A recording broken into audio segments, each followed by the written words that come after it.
Assalamualaikum warahmatullahi wabarakatuh. Perkenalkan, nama saya Mei Dalarasati dengan NIM 2502010202129 dari kelas MJ510.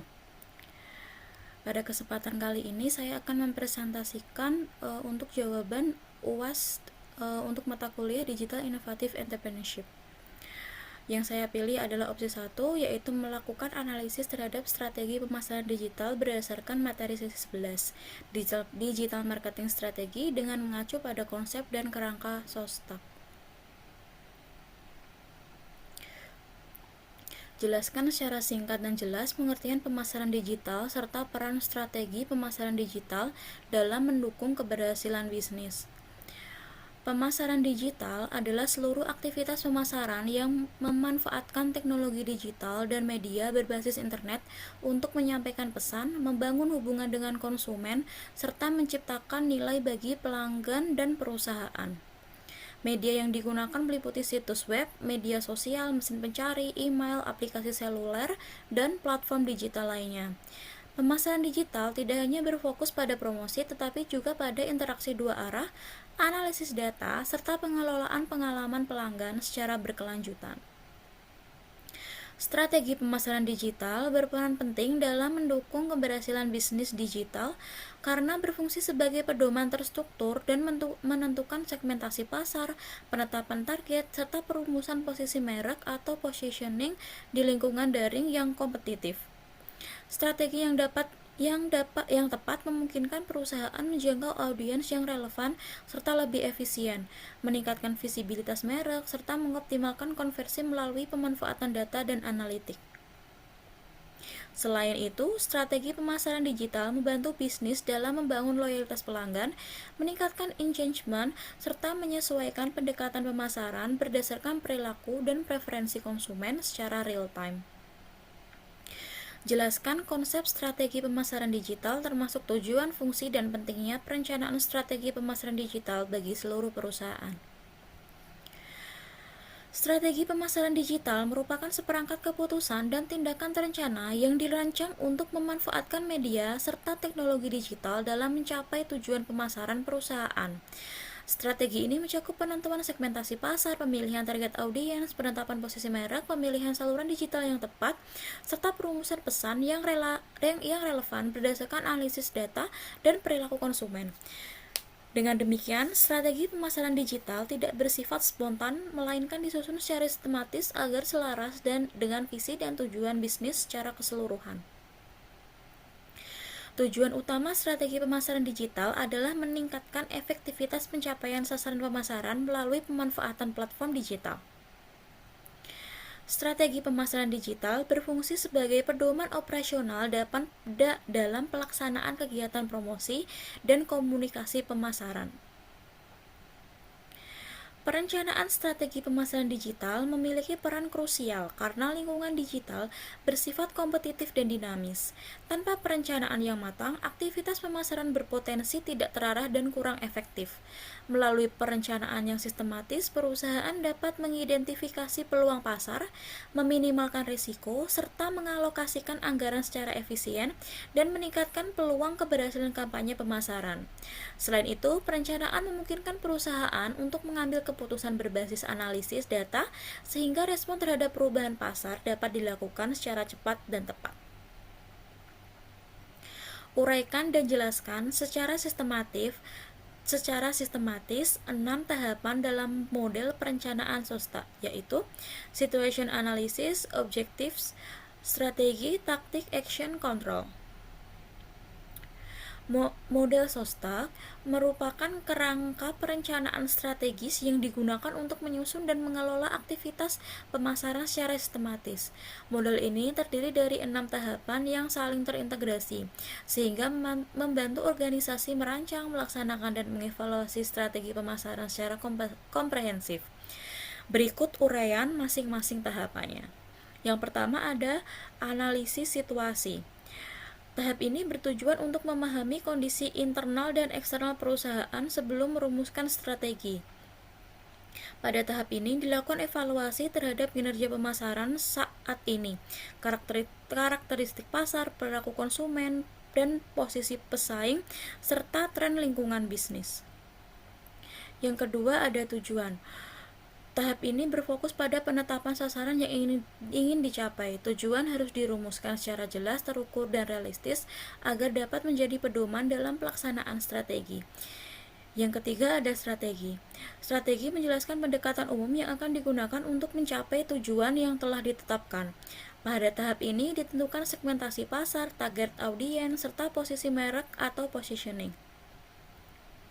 Yang keempat ada taktik. Taktik merupakan penjabaran lebih rinci dari strategi ke dalam bentuk program atau alat pemasaran yang konkret. Pada tahap ini ditentukan kanal yang digunakan seperti media sosial, email marketing, optimasi, mesin pencari, iklan digital atau konten marketing. Yang kelima ada action. Tahap aksi berkaitan dengan pelaksanaan rencana yang telah disusun. Fokus utamanya adalah pembagian tugas, penentuan tanggung jawab, penyusunan timeline, serta koordinasi antar tim. Yang terakhir ada kontrol. Pada tahap kontrol bertujuan untuk membantu dan mengevaluasi kinerja strategi yang telah dijalankan. Pengukuran dilakukan menggunakan indikator kinerja utama atau Key Performance Indicator yang telah ditetapkan pada tahap objectives. Proses monitoring memungkinkan perusahaan mengidentifikasi penyimpangan, menilai efektivitas kampanye, serta melakukan perbaikan atau penyesuaian strategi apabila diperlukan. Dengan adanya mekanisme kontrol, perusahaan dapat memastikan bahwa aktivitas pemasaran tetap berada pada jalur yang sesuai dengan tujuan yang telah ditentukan. Pilih satu perusahaan atau brand sebagai studi kasus, kemudian analisis penerapan strategi pemasaran digital perusahaan tersebut dengan menggunakan kerangka SOSTA. Perusahaan yang saya pilih untuk analisis strategi pemasaran digital adalah Sayurbox. Yang pertama, analisis situasi. Analisis internal. Sayurbox memiliki keunggulan pada model bisnis direct to consumer yang menghubungkan petani langsung dengan konsumen melalui platform digital. Keunggulan ini memungkinkan kontrol kualitas produk serta diferensiasi berbasis kesegaran dan transparansi rantai pasok. Selain itu, pemanfaatan aplikasi dan sistem analitik memberikan kemampuan pengumpulan data pelanggan yang mendukung personalisasi pemasaran. Namun, bisnis e-grocery memiliki kompleksitas logistik tinggi, ketergantungan pada distribusi yang tepat waktu, dan kualitas produk segar menjadikan pengalaman pelanggan sangat sensitif terhadap gangguan operasional. Untuk analisis eksternalnya, pasar belanja bahan pangan online menunjukkan pertumbuhan yang signifikan terutama di wilayah urban. Akan tetapi, tingkat persaingan sangat tinggi karena marketplace besar dan supermarket daring memiliki sumber daya finansial serta basis pelanggan yang lebih luas. Kondisi ini menuntut Sayurbox untuk memiliki diferensiasi yang kuat agar tidak terjebak dalam persaingan harga semata. Yang kedua, tujuan. Tujuan pemasaran digital Sayurbox berfokus pada peningkatan jumlah pengguna aktif, konversi pembelian, repeat purchase rate, penguatan brand awareness, serta efisiensi biaya akuisisi pelanggan. Secara konseptual, tujuan ini telah mencerminkan pendekatan yang terukur dan berbasis kinerja. Namun dapat dikatakan bahwa orientasi tujuan masih dominan pada pertumbuhan kuantitatif atau growth metrics. Dalam konteks keberlanjutan bisnis, perusahaan perlu memastikan bahwa pertumbuhan pengguna sejalan dengan peningkatan profitabilitas dan nilai pelanggan jangka panjang. Tanpa keseimbangan antara ekspansi pasar dan efisiensi biaya, strategi akuisisi agresif berpotensi meningkatkan beban operasional dan menekan margin keuntungan. Yang ketiga ada strategi. Strategi Sayurbox menargetkan konsumen urban kelas menengah yang memiliki kesadaran terhadap kesehatan dan mengutamakan kenyamanan berbelanja. Perusahaan ini memposisikan diri sebagai penyedia bahan pangan segar dan terpercaya yang dapat diakses secara praktis melalui aplikasi. Strategi ini relevan dengan tren digitalisasi konsumsi rumah tangga.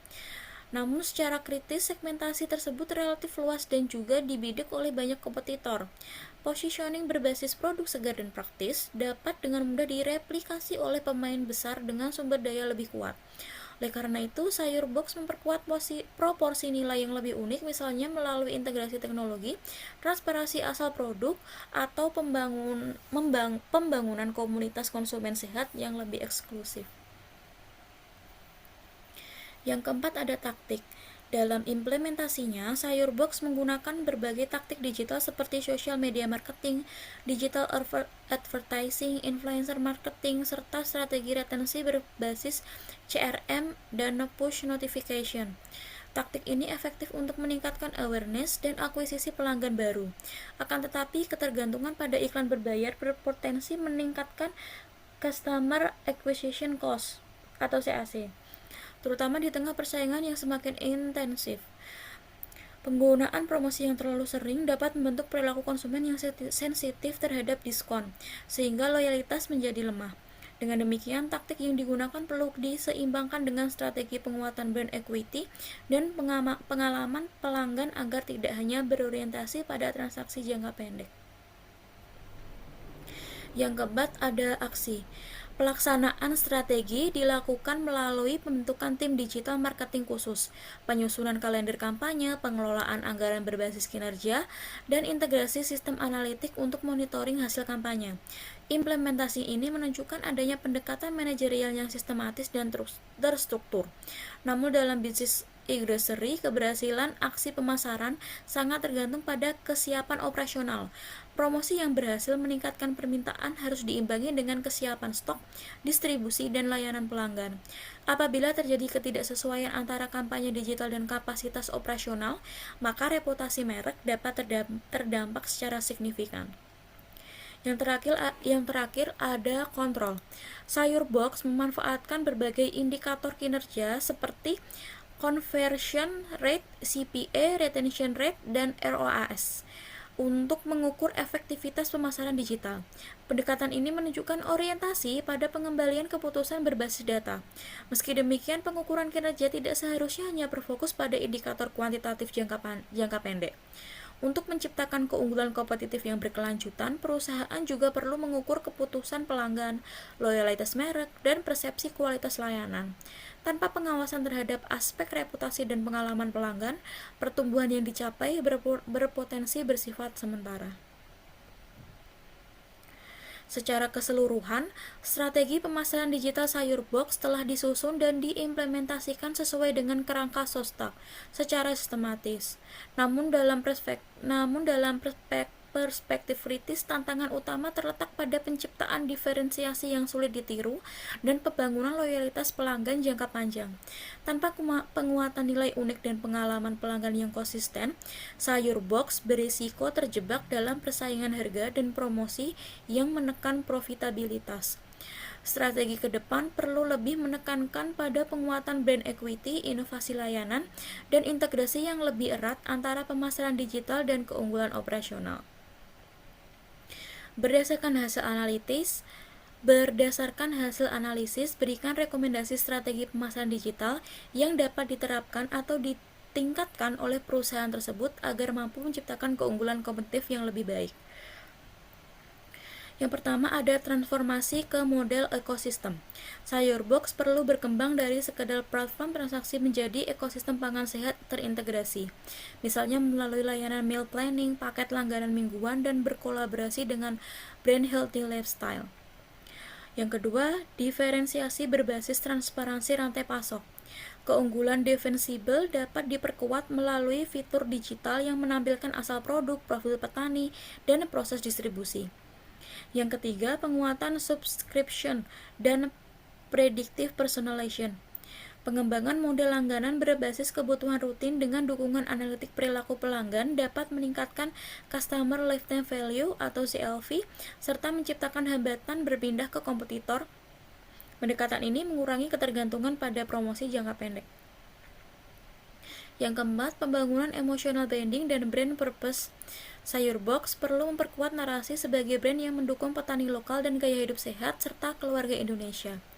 Yang kelima, pengembangan community-based advantage. Membangun komunitas digital atau forum resep, kelas memasak, program loyalitas. Menciptakan network effect dan keterikatan sosial. Yang keenam, optimalisasi data sebagai aset strategis. Pemanfaatan data pelanggan untuk personalisasi, segmentasi presisi, dan rekomendasi produk akan menjadi keunggulan yang semakin kuat seiring berjalannya waktu. Yang ketujuh, ada integrasi pemasaran dan keunggulan operasional. Keunggulan kompetitif hanya akan bertahan jika pengalaman pelanggan konsisten dari promosi hingga pengiriman. Untuk menciptakan keunggulan kompetitif yang lebih kuat, Sayurbox bertransformasi dari sekedar platform transaksi bahan pangan menjadi ekosistem gaya hidup sehat berbasis komunitas dan nilai berkelanjutan. Strategi pemasaran digital harus diarahkan pada penguatan diferensiasi, peningkatan loyalitas, serta efisiensi biaya jangka panjang. Dengan pendekatan tersebut, perusahaan tidak hanya mampu bersaing dalam aspek harga dan promosi, tetapi juga membangun posisi strategis yang lebih defensibel dalam industri e-grocery yang kompetitif. Baik, terima kasih. Saya rasa cukup untuk presentasi saya pada kesempatan kali ini. Kurang lebihnya saya mohon maaf. Assalamualaikum warahmatullahi wabarakatuh.